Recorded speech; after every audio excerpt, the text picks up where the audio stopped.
chat. Let me know where you are in the world. Let me know if you're training.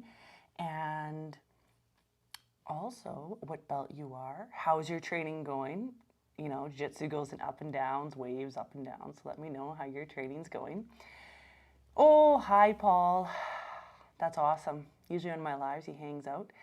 And so let me know where you are in the world and if you're training and how training's going.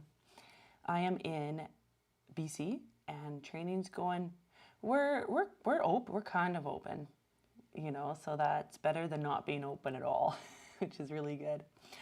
Okay, today we're going to talk about, well, obviously any questions or anything that you guys want to chat about. Upper back pain. Upper back pain. Oh man, what's it from? What's the upper back pain from? Or when did it start? Or get me a little bit more info there, Paul. Just so I can, my guess is maybe upper back pain. You're probably training a lot, and then maybe you were sitting for a while at the desk. Argentina. What time is it in Argentina? Oh yeah, Alberta, Canada. White belt training when not, I know, training when not hurt. That's a thing, yeah. That's why I try out some of the stretches they'll give you today. They'll help you prevent injuries. That was a big part of me with yoga for jiu-jitsu. I hit 30 and I'm like, I don't recover in 7 minutes like I used to. Paul's because of your neck. Okay, how interesting. Do you know what? Paul, I want you to jump onto our rehab programs and check out the neck one. But even today, just if your neck is really sore, you can get it moving a little bit. So take a seat, however you want. Doesn't really matter. You can go cross-legged or on your knees, and really gently roll the chin to chest, like this. I should be in the middle of the screen, shouldn't I? Roll the chin to chest, really gently. And you can even close your eyes. Feel how that is in the back. Like it's probably your traps here. The sides are probably tight. So try that. Just really gentle. Less is more.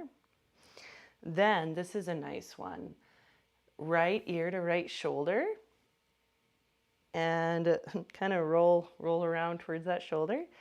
Then to intensify it, take your left hand and boom, just jam that elbow back. And then if you can with your right hand, grab the elbow. If you can't, just loop a belt.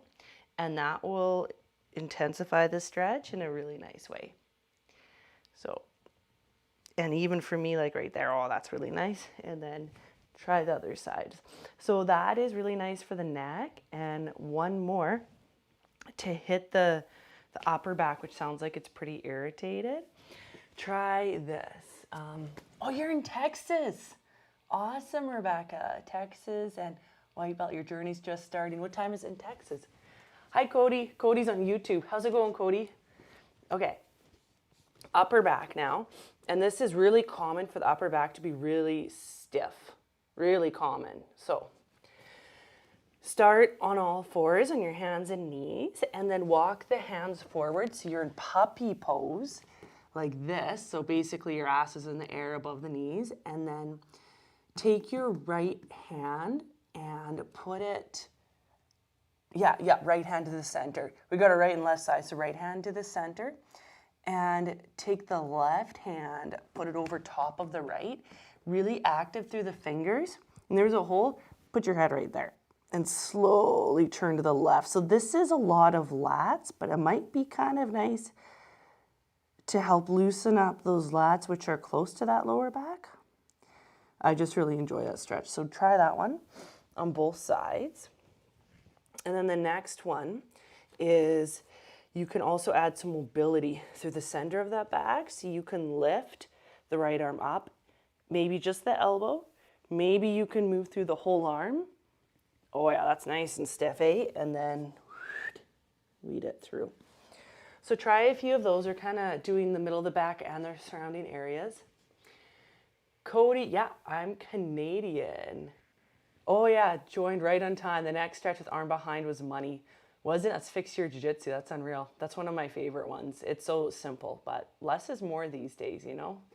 I'm in the UK and got promoted to purple belt on Wednesday. Congratulations. That's a big belt. You know what they say? They say it's I don't know if it's true. You can let me know. Hardest belt to get, hardest belt to get rid of. It was for me, but because when you get your brown, you're basically a black. Okay, post jiu-jitsu stretches. I'm also uploading a new class today of my favorite stretches.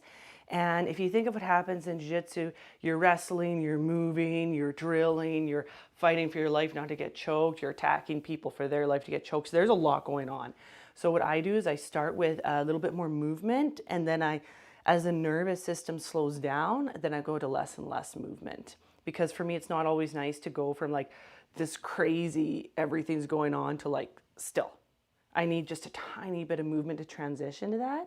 So post BJJ stretches. Start on hands and knees.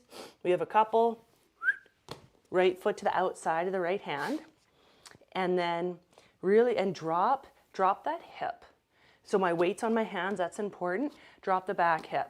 Because in jiu-jitsu, that back hip is bent. It's bent, it's bent, it's bent all the time. Mount, guard, side control, everything's bent. So let's balance that. And because the leg's bent, the hamstring needs to be stretched too. Here. And this is nice just to post on the hands. Then walk the hands back to straighten or almost straighten that front leg. And you'll be so surprised at how tight those hamstrings can get, eh? So it may feel good to be static, or it may feel better to walk the hands forward and back. And that's what I mean, like depending on my training session, sometimes I just need to move a little bit to slow down, and sometimes it's nice to stay still. So it really just depends on how your training went that day. So try this. You are targeting the front of the hip, the inside of the hip, and the hamstrings. That's a really big one. And again, I'm also uploading a video today to yogaforbjj.net. I'm going to film it after this, and it's going to be, I'm going to put it in the slow stretch category, yoga for exhausted. Cool down. This is our first one, and I put together in a really nice sequence. Next one is our crash course. Is the back has been rounded a lot, so it'll feel really good. Start on all fours and then walk the elbows forward into what's called Sphinx pose. And if it bothers your back to post on the elbows, that's okay. It's really common. Just walk them forward a little bit. And you can even rest your head on your hands. This is actually a jiu-jitsu pose, believe it or not. Elbows, so that's the next really nice one. After you've had enough of that, walk the hands back. Hips to heels, and here in turtles. We've got our lizard hamstring, sphinx, and then I'm going to give you one more on your back. Figure four the legs to stretch the outer hips. Man, the outer hips really just take so much stress because they're always stabilizing that hip to the knee, like they do a lot for us in jiu-jitsu. So either this is number one, or if you want to intensify, bring the foot to the ground. This is number two. That's a really, really nice one. Then the top hand, just lower behind you. Oh, so that's kind of a few crash course of really nice stretches. But if you would like the whole sequence put together really well, some additional shoulder stretches, yeah, jump on yogaforbjj.net, and then I'll be uploading that later today. Okay, well, I've got another question here. Let me know how it goes, Reco. Let me know how you like those. Okay, so we have Cody. Oh, you're sending a Guy and you're Canadian. That's unreal. I love it. I got a couple of Canadians on with me today. And Rabbi Rail. Guys, I would like to know... my joint elbows and knees are hurting, also fingers. Is that okay? Have you just started training? Rabbi, like, are you new to training? Because I would say if you are, actually let me know. Because I find when I first started training, stuff was a little bit sore too, getting used to it, right? Like, have you done pretty intense training? Like, tell me a little bit more. Rabbi, I need a bit more information. Elbows and knees are hurting, and fingers. I would say slow down on the training a little bit. Maybe take a day off and take fish oil. Yeah, you're off for 2 months. did it hurt before when you were training? Or did it just start because you're getting back to it and your system's getting used to it? Because the body is just absolutely, yeah, the body's absolutely incredible. Oh, Cody's like, I'm not Canadian, but I love it out there. Oh, thanks. Okay, so what I'd say, that's hilarious. Cody's got the emojis down pat. I love it. Okay, Robbie, so what I would say is, yeah, bring down the intensity a tiny bit. Like, you got the rest of your life to train. So bring down the intensity a little bit. I take fish oil because I find it really helps. And when I'm training a lot, my fingers do hurt. And it depends on what I'm doing in training. Like, my elbow was really bothering me and I just slowed it down a little bit, gave it a few days, and it was okay. And the fact that a lot of joints are hurting is probably telling me that your system's just getting back into it. And as I said, the body's incredibly complex in the most amazing way, and it'll adapt. Slow down a tiny bit, give it a little bit of time, drink a ton of really good water. That's a big deal.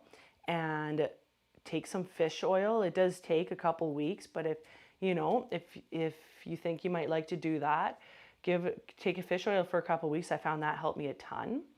And the body does adapt. It's probably just sore because you jumped into it, you're doing too much right away. So even if you're this sore, give it a day or two. And it's really good that you're actually listening to your body, because a lot of people don't. And then that's how they get injured. So it's really good you're listening to your body and being like, okay, this is bothering me. Just take a tiny bit of time. Go a bit lighter, water, maybe fish oil. And crazy as it sounds, the yoga flows really help. Like, we have a flow 10 for 30 where I do a flow in the morning. And Adam does a cool down, but maybe just the cool down is really important. It's really nice in the evening. But try the 10 for 30, because in that flow, what we're doing is we're putting the elbows, the shoulders, the knees under a little bit of stress. And stress is a good way. It's kind of a healthy thing. But because if you look at it, if I'm in down dog, what am I doing with the elbows? Like, I'm posting with the wrists here, with the elbows, with the shoulders, and that's healthy stress to get the body to adapt. And that will actually help the jiu-jitsu. Like, I found since I started doing more and more yoga, it helped my ligaments, stuff like that, more and more jiu-jitsu. So you could kind of give that a go too and see how it does. See what's going on there. Okay, if you guys have more questions, keep sending them in. Let me see. I had a couple of good questions over here. I got another Canadian. How cool. And a couple more waves. Awesome. Yeah, so kind of the theme for today was just talking about really nice cool down stretches. And what I do is I look at what we're doing in jiu-jitsu, and then I kind of try to complement that with the yoga to balance it, right? Because too much of a good thing is never enough. Too much ice cream is a little bit, it's really nice, but way too much is never good. You get sick and then you vomit everywhere and it's just a mess, right? So same thing with jiu-jitsu. If jiu-jitsu is absolutely amazing, it's a ton of fun. But if you decide to do too much, you need to balance that, right? You need to balance all the ice cream you eat into something healthy. So I had my stretches. I'll recap them really quick if anyone just jumped on. And I'm going to add some really nice shoulder stretches. I don't know about you guys, but those shoulders are constantly rounded forward all the time. So it's nice to do the opposite, right? So think lizard. We got like animal stuff. I'm putting together kids curriculum, animal stuff all the time. You got your lizard. This will feel really nice. Walking the hands back, either keep that leg bent or straight. This should feel really nice. And then moving into Sphinx. You can do this one a few times, and you can do this one almost any time. I call this like an evergreen pose. This is one of the favorite poses for my back. Simple, low intensity, and it's just insanely important for spinal health, because the spine is meant to move. The spine is meant to move in every direction that it can move. And a lot of the time, we're not doing that. So especially, this is called spinal flexion, where I'm the opposite of rounded forward. I'm bending back. So this is really good for it. And then move to your turtles right here. And of course, on the back. Stretching the outside of those hips. Make your figure 4. Yeah, I'll do this side. Reach the arms through. If this isn't enough, then lower the foot to the ground and grab that shin. A small shoulder opener to start. The left hand, you can lower behind you and you'll feel a great stretch through the outer hip, spinal twist, and a shoulder opener. Obviously do that both sides. This next one's really cool. You're gonna Kimura yourself. Take your hand, post it on the ground, and actually place it on your spine, like basically the center of your spine. And don't be deceived, like you like right now I basically have it here and it kind of feels nice to bring it up higher to the spine, but if you're here for a little bit, it gets intense really quick. And what this is doing is stretching the front of the shoulder really nicely. So you can, and then the other hand, just prop it behind you. This is a really nice stretch for the shoulders because they're always rounded forward so much. So this is a nice counter to that. And now that we've slowed down after those stretches, now it's nice to be static for a little bit. So this is number 1, Kimura yourself on both arms. And then just to finish, this last one is grabbing each elbow and resting both arms overhead. This will feel really, really nice. So basically 1 minute on one side and then swap hands, 1 minute on the other side. And that's really nice for the shoulders because like we talked about, constantly rounded forward. So we need to take care of ourselves because we only got one body to live in. We only got one. So might as well take a little bit of time and take care of it. Awesome. So that is some of my favorite stretches to cool down. And like I said, you can jump onto yogaforbjj.net and then search cool down and you'll get a variety of them. You'll get some of Sebastian's, you'll get some of Adam's, you'll get some of mine. And all of us like different cool downs. And this is one that I found I really liked. And I'll do this one after, after anything, after run, after kettlebells, and of course after jiu-jitsu. So it's just a really nice way to cool the body down. It doesn't feel that good to go from super training to like leaving or sitting. It's nice to have that transition for the body and muscles and the nervous system to let everything slow down. And it's really like 10 minutes, if that, and you feel so good after. And of course, it increases flexibility because you're stretching, right? So it's a really good 10-minute investment. All right, everybody, that's what we got for today. So thank you for jumping on with me. Thank you for hanging out with me. Super fun as always. And I'll be here next week and you can get all your questions ready or just hang out online and watch me blabber. I'm just kidding. Watch me blabber answering your questions and all that jazz. Okay, so really fun hanging out with you and I will see everybody next week.